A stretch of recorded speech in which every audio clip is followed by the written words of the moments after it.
Anglers Extra. Derek Sullivan, our catch of the day. Sully, your second year out here. You come from Sacramento City College, and it's a little bit of a different jive out here. Things are a little different. Talk about the different mentality of the athletes you're working with now versus the same baseball players, but maybe different kind of baseball players that you work with at Sac City. Well, like you said, baseball is baseball, so the coaching aspect and the techniques that we work on and the skills and the mindset, it's really very similar with what, I try to, when I'm working with players at home, it's the same.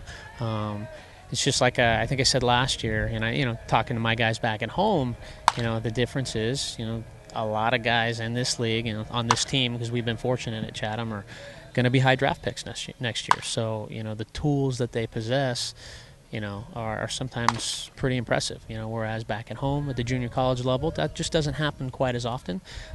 Baseball's baseball, but, the tools here are far greater. That's the tendency. But at the same time, I think everyone back at Sac City must be keeping track of you and kind of keeping track of the summer guys. Have you heard anything from them? Well, a couple of our coaches from the past Chatham coaches are actually two of my bosses back at Sac City.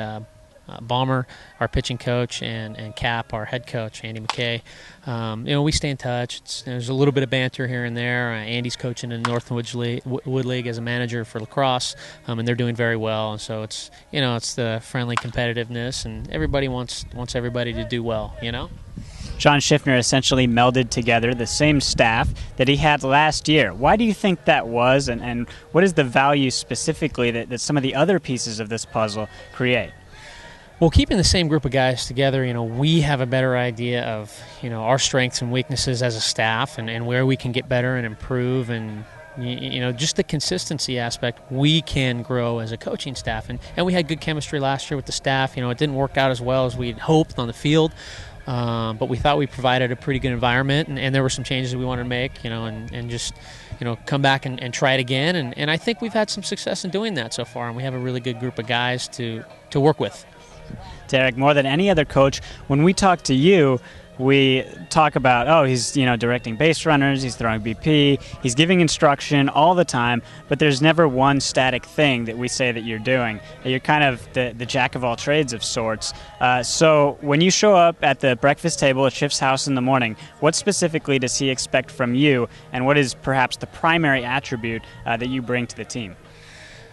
Well, I guess, my main job outside of coaching first base is I'm in charge of the field, making sure it's game ready, make sure that we're getting it into Cape League shape, because we have high-level players. We want to make sure that the field and our facility is a high level as well. We're always striving to make it the best in the Cape. So that's when I get up in the morning, that's my main concern. As we go from there and the guys get the field ready and, we're wrapping it up, watering it up, then it's okay, what are we going to do with the hitters today? What's my role going to be? And am I throwing early BPs? And am I in the cage for batting practice? Who am I working with? Where are they at in their development? And then, as game time rolls around, it's, making sure the field is ready right before the game. And, hey, I'm coaching first. I've got to be aware of the opposing catcher, the opposing pitchers and their break times, and, directing our guys, being their eyes when they can't see the ball in play for whatever reason.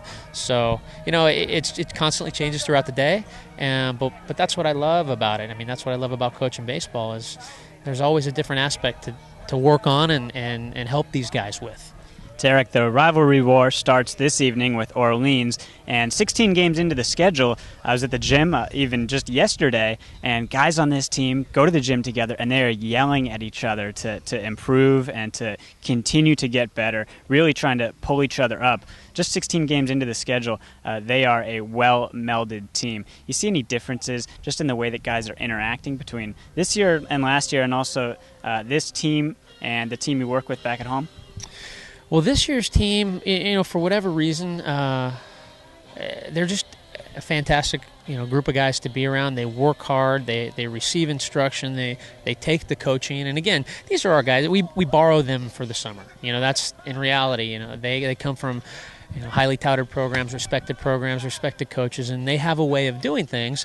And we understand that. So our summer program, we have certain expectations for Chatham, and we try not to step on toes, cross paths. We're not reinventing the wheel, so to speak.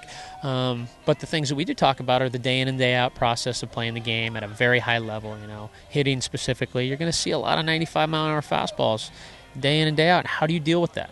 How do you get blown apart in the beginning of the year but use that as a teaching tool and learning from it so that by the end it's not that big of a deal and you're competing. And I think we have a group of competitors this year. Back at home, that's what we're trying to get as well, through our staff and our program. And last year it's the same thing we tried to do with them. And again, we had talented players. We just we didn't play as well maybe. But again, this group, for whatever reason, like you said, they gelled a little bit and early, and we got our team in very early. So I think that helps a lot, and we hope that we continue to get better, because that's what it's all about. If we stop getting better, we'll stop having any chance to win at all. But if the development continues, then we got a chance to have a little bit more fun this summer. Thanks so much for the insight. Derek Sullivan, our catch of the day. Derek, you're the first person that we've talked to of the coaching staff, so you have a pretty good chance of taking down that interview title, the prestigious crown on the Cape Cod Baseball Network. Back upstairs to Brandon for today's game.